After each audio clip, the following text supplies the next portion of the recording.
عرب جو ہیں وہ اندر سے کھوکھلے ہو چکے ہیں، عیاشی نے، دولت نے، پیسے نے، دولت، پیسہ، عیاشی، اس کی وجہ سے کھوکھلے ہوئے۔ یہاں میں آپ کو دو حدیثیں سنانا چاہتا ہوں۔ سنن ابن ماجہ کی روایت ہے حضرت ابو ہریرہ سے رضی اللہ تعالی عنہ، قال قال رسول اللہ صلی اللہ علیہ وسلم اذا وقعت الملاحم بعث اللہ بعثا من الموالی ہم اکرم العرب فرسا واجودہ سلاحا یوید اللہ بہم الدین، رواہ ابن ماجہ عن ابی ہریرہ رضی اللہ تعالی عنہ۔ جب ملاحم کا دور شروع ہوگا تو اللہ تعالیٰ اٹھائے گا ایک لشکر یا لشکروں پر لشکر موالی میں سے۔ موالی کون ہے؟ عربوں نے جب فتح کیا تھا اس پورے علاقے کو خلافت راشدہ کے دوران، اور پھر وہ لوگ جو ہے، ایک رائے تو یہ تھی کہ انہیں غلام بنایا جائے ساری آبادیوں کو، لیکن یہ کہ حضرت عمر کا اجتہاد تھا، اس کے مطابق جو غلام نہیں بنایا گیا تو وہ موالی کی حیثیت رکھتے ہیں۔ عربوں میں دم نہیں ہے، موالی میں سے لشکر اٹھیں گے کہ جو در حقیقت حضرت مہدی کی حکومت کو قائم کرے گی۔ دوسری حدیث سنیے، عن عبداللہ بن الحارث رضی اللہ تعالی عنہ، اور یہ ابن ماجہ کی روایت ہے، قال قال رسول اللہ صلی اللہ علیہ وسلم یخرج الناس من المشرق فیوطئون للمہدی یعنی سلطانہ، لشکر نکلیں گے، لوگ آئیں گے مشرق سے، اور وہ حضرت مہدی کی حکومت کو جمائیں گے اور قائم کریں گے۔ اب ذرا نوٹ کیجئے کہ جزیرہ نما عرب کے مشرق میں کون سے ملک ہیں؟ تین: ایران، افغانستان، پاکستان۔ یہ تین سالڈ مسلم ممالک، مسلم آبادی اکثریت۔ ویسے تو یہ کہ آگے ہندوستان میں 20 کروڑ مسلمان ہیں، لیکن وہ 20 کروڑ جو ہے وہ تو 80 کروڑ کے اندر تحلیل ہو جاتے ہیں غیر مسلموں میں، لیکن یہاں جو معاملہ ہے یہ خالص اکثریت کے۔ ان میں سے ایران کا معاملہ جہاں تک ہے، نمبر 1 یہ کہ وہ شیعہ عقائد کے حصار میں بند ہے، اس سے ادھر ادھر ہونا اس کے لیے ممکن نہیں۔ حدیث میں یہ بھی آتا کہ اصفہان سے 70,000 یہودی دجال کا ساتھ دیں گے۔ لیکن بہرحال خراسان ایک صوبہ ہے افغانستان کا اس وقت بھی، شمال مشرقی کونے میں، مجھے امید ہے وہاں سے خیر کی، کیونکہ خراسان کا لفظ وہاں پہ شامل ہے، اور حضور کی حدیث میں بعد میں آپ کو سناؤں گا کہ خراسان سے فوجیں چلیں گی جو یروشلم کو دوبارہ حاصل کریں گی، فتح کریں گی۔ جیسے پہلے یروشلم کھویا عربوں نے تھا، دوبارہ حاصل کیا تھا کرد نے، کرد خون صلاح الدین ایوبی رحمت اللہ علیہ، ایسے اب پھر عربوں نے کھویا ہے، لیکن لینے والے خراسان سے لشکر آئیں گے۔ یخرج من خراسان رایات سود لا یردھا شیء حتی تنصب بإیلیا، خراسان کے علاقے سے کالے علم لے کر لشکر چلیں گے جن کے رخ کو کوئی موڑ نہیں سکے گا جب تک کہ وہ جا کر یروشلم میں نصب نہ ہو جائے۔ اس کے بعد نام آتا ہے پاکستان کا۔ یہ ہے میری اور آپ کی داستان، اور یہ ہے سبب جس کی وجہ سے کہ میں آپ سے یہ گفتگو کر رہا ہوں۔ اصل میں تو کس لیے؟ محض ایک علمی استفادہ، محض اپنی بعض آراء کو ظاہر کرنے کا شوق نہیں، بلکہ یہ کہ اپنی ذمہ داری ہم پہچانیں کہ ہم کس مقام پر کھڑے ہیں۔ دیکھیے، اس پاکستان کے بارے میں یا ہندوستان کے بارے میں علامہ اقبال نے کہا تھا اپنے ترانہ ملی میں، میرے عرب کو آئی ٹھنڈی ہوا جہاں سے، میرا وطن وہی ہے، میرا وطن وہی ہے۔ اور مجھے بتایا گیا کہ سنن ابی داؤد میں یہ روایت موجود ہے کہ حضور نے فرمایا کہ ہندوستان کی طرف سے مجھے ٹھنڈی ہوا آتی، اگرچہ مجھے وہ حدیث ابھی نہیں ملی ہے، لیکن حزب التحریر کا ایک کارڈ مجھے ملا تھا، تو اس میں اس حدیث کا اور اس میں ابو داؤد کے روایت کا حوالہ موجود تھا۔ لیکن میں جو چیز آپ کو بتا چکا ہوں وہ یہ کہ الف ثانی کا پورا تجدیدی کارنامہ اس ہندوستان کی سرزمین میں ہوا۔ مجدد الف ثانی شیخ احمد سرندی، شاہ ولی اللہ دہلوی، سید احمد بریلوی، وہ تو ہمارے پاکستان میں آ کر جو ہے ان کا خون جذب ہوا ارض پاکستان میں۔ پھر شیخ الہند مولانا محمود حسن۔ تحریک خلافت چلی تو صرف ہندوستان میں چلی اور کہیں نہیں چلی۔ آزادی کی تحریک چلی پوری دنیا میں، وہ نیشنلزم کی بنیاد پر چلی، ملے نیشنلزم، عرب نیشنلزم، ترک نیشنلزم۔ ہمارے ہاں چلی تو اسلام کے نام پر پاکستان کا مطلب کیا؟ لا الہ الا اللہ۔ پھر پاکستان قائم ہوا معجزے کے طور پر، بلکہ نازل ہوا ہے لیلۃ القدر میں، انا انزلناہ فی لیلۃ القدر، جیسے قرآن نازل ہوا لیلۃ القدر میں، یہ پاکستان بھی نازل ہوا لیلۃ القدر میں۔ اس کا برقرار رہنا ابھی تک معجزہ ہے۔ ہندو یہ سمجھتا تھا، کانگریس سمجھتے تھے کہ جھٹپٹ ختم ہو جائے گا.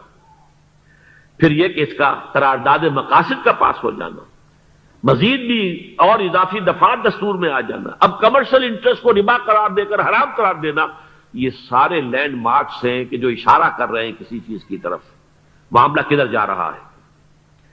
پھر یہ کہ یہ جو 14ویں صدی کے مجدد تھے شیخ الہند، اس کے بعد سے کچھ ایسی شخصیتیں عظیم پیدا ہوئی ہیں ہند میں، جن کو میں سمجھتا ہوں کہ 14ویں صدی کے مجدد اور 15ویں صدی کے مجدد کے درمیان یہ 15ویں صدی کے مجدد کی راہ کو سیدھا کرنے والے، جیسے کہ حضرت یحییٰ نے کہا تھا میں تو آنے والے کا راستہ سیدھا کر رہا ہوں حضرت عیسیٰ کے لیے، ایسے ہی 15ویں صدی کے لیے امام مہدی کے لیے راستہ صاف کرنے والے سب سے پہلے علامہ اقبال، جنہوں نے اسلام کا تصور دین کی حیثیت سے دوبارہ زندہ کیا ہے، ورنہ اسلام ایک مذہب کی شکل اختیار کر چکا تھا. پھر مولانا مودودی، مولانا ابوالکلام آزاد حکومت الہیہ کے نعرے کے ساتھ میدان میں آئے. یہ اقبال نے جو تصور پیش کیا تھا اس پر عملی جد و جہد کے لیے حزب اللہ قائم ہوئی. نوٹ کر لیجئے 11 برس کا فرق ہے عمر کا علامہ اقبال کے اور ابوالکلام کے، اور 1913 میں جب حزب اللہ قائم کی ہے اس وقت علامہ اقبال کی ملی شاعری اپنے عروج کو پہنچ چکی تھی. پھر یہ کہ علامہ اقبال کے بعد تعمیل جو ہے اس کام کی وہ ابوالکلام نے کی، لیکن روایتی علماء کی شدید مخالفت کی وجہ سے وہ بددل ہو کر چھوڑ گئے، کانگریس میں شامل ہو گئے، بساط جو ہے حزب اللہ کی انہوں نے لپیٹ دی. پھر مولانا مودودی آئے، انہوں نے وہ ڈور جو ہے اس کا سرا تھاما، جماعت اسلامی قائم کی حکومت الہیہ ہی کے قیام کے لیے. اگرچہ میرے نزدیک یہ کہ وہ انتخابی اور ایک قومی سیاست کی ایک جماعت بن کر پاکستان میں جو ہے دلدل میں پھنس گئی ہے، اب ہم اس کی کوشش کر رہے ہیں تنظیم اسلامی اور یہ تحریک خلافت جس کے تحت یہ جلسہ ہو رہا ہے. یہ ساری چیزیں وہ ہیں کہ آپ کو سوائے پاکستان کے اور کہیں نہیں ملیں گی پوری دنیا میں.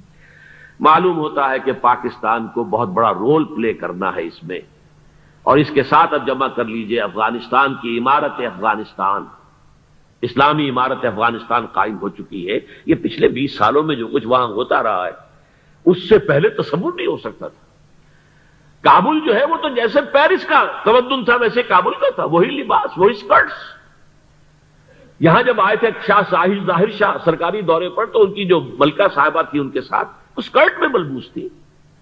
کابل جو ہے وہ بالکل ایک پیرس کی طرح کا شہر تھا. آج کابل جو ہے جا کر دیکھیے، علامہ اقبال کے فرزند بھی دیکھ کر آئے ہیں، تو اگرچہ وہ خود میں سمجھتا ہوں کہ خاصے انہیں آپ لبرل کہیں، آزاد خیال کہیں، لیکن اس درجے متاثر ہو کر آئے تھے کہ انہوں نے یہ کہا افغانستان میں جو میں نے حالات دیکھے ہیں کہ اگر 2-4 اور مسلمان ملکوں کے اندر یہ نظام قائم ہو جائے تو پوری دنیا مسلمان ہو جائے گی.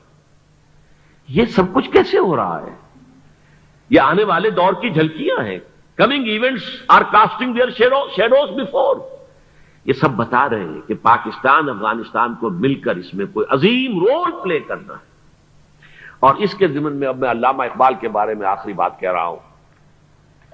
علامہ اقبال کے بارے میں عام یہ خیال ہے، انہوں نے اپنے خطبات میں مہدی کا اور نزول مسیح کا، حالانکہ میں کل پڑھ رہا تھا مولانا سعید احمد اکبر آبادی رحمۃ اللہ علیہ کا ایک مقالہ ان کا کہ علامہ اقبال نے ابن خلدون کے بارے میں یہ کہا ہے کہ مہدی کا اور نزول عیسیٰ کا دونوں کا انہوں نے انکار کیا ہے. حالانکہ ابن خلدون نے نزول عیسیٰ کا انکار نہیں کیا، صرف مہدی کا انکار کیا ہے. بہرحال علامہ اقبال نے خطبات میں انکار کیا ہے، لیکن یہ کہ اپنی شاعری کے اندر میں چیلنج کرتا ہوں کسی بڑے سے بڑے اقبال شناس کو. ان کا یہ شعر ذرا سنیے: خضر وقت از خلوت دشت حجاز آید بروں، کارواں زی وادی دور و دراز آید بروں. خضر وقت، امام وقت، رہنمائے وقت، قائد وقت، خلوت دشت حجاز، حجاز کی صحرا کی کسی خلوت گزینی سے نکل کر باہر آئیں گے.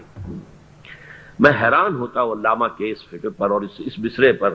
یہاں انہوں نے شیعہ اور سنی دونوں کے کانسیپٹ جمع کر دیے. شیعہ کا کانسیپٹ یہ چھپے ہوئے کسی غار میں وہاں سے برآمد ہوں گے، اور ہمارا کانسیپٹ میں ام سلمہ رضی اللہ تعالیٰ عنہ کی حدیث سنا چکا، چھپے ہوئے ہوں گے وہ وہاں پر، مدینے سے نکل کر آ کر مکے میں چھپ جائیں گے. اس خانہ جنگی کی حالت میں لوگ ان کی طرف دیکھ رہے ہوں گے، سوچتے ہوں گے انہیں میدان میں آنا چاہیے، کوئی پارٹ پلے کرنا چاہیے، امت کی رہنمائی کرنی چاہیے، لیکن وہ چھپیں گے، وہ کارے ہوں گے، وہ اس ذمہ داری کو قبول نہیں کرنا چاہیں گے، جا کے چھپ جائیں گے مکے میں. وہاں سے مکے والے انہیں نکالیں گے اور وہ کاریں ہوں گے، انہیں بالکل یہ پسند نہیں ہوگا کہ یہ ذمہ داری اٹھائیں.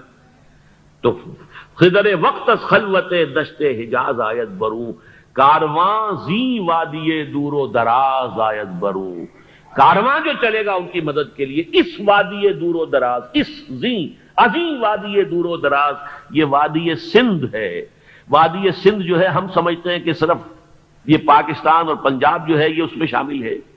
سندھ اور پنجاب نہیں، افغانستان کا پورا مشرقی علاقہ اس میں شامل ہے. جیسے دریائے جیلم سندھ میں جا رہا ہے، جیسے دریائے گلگت سندھ میں آ کر ملتا ہے، جیسے دریائے چناب اور راوی اور جیلم اور یہ سب جا رہے ہیں اور آ رہے ہیں، اسی طرح دریائے کابل کہاں سے آ رہا ہے، دریائے گومل کہاں سے آ رہا ہے، ٹوچی کہاں سے آ رہا ہے. یہ سارا جو ہے ڈرین جو ہو رہا ہے، ایسٹرن جو ہے پارٹ آف افغانستان، یہ سب وادی ہے. اس وادی کے یہ دو حصے ہیں، ایک حصہ جو ہے یہ ادھر پاکستان میں ہے اور اسی وادی کا دوسرا حصہ جو ہے وہ افغانستان میں ہے. کارواں زی وادی دور و دراز آیت بروں، کارواں چلے گا یہاں سے. یخرج ناس من المشرق یؤتون للمہدی یعنی سلطان ہی، مشرق سے فوجیں چلیں گی کہ جو مہدی کی حکومت قائم کریں گی. اور یخرج من خراسان رایات و سود، اور خراسان سے سیاہ پرچم چلیں گے کہ جن کا رخ کوئی موڑ نہیں سکے گا، حتیٰ تنصب بیلیا، یہاں تک کہ وہ جا کر یروشلم کے اندر نصب ہو جائیں گے.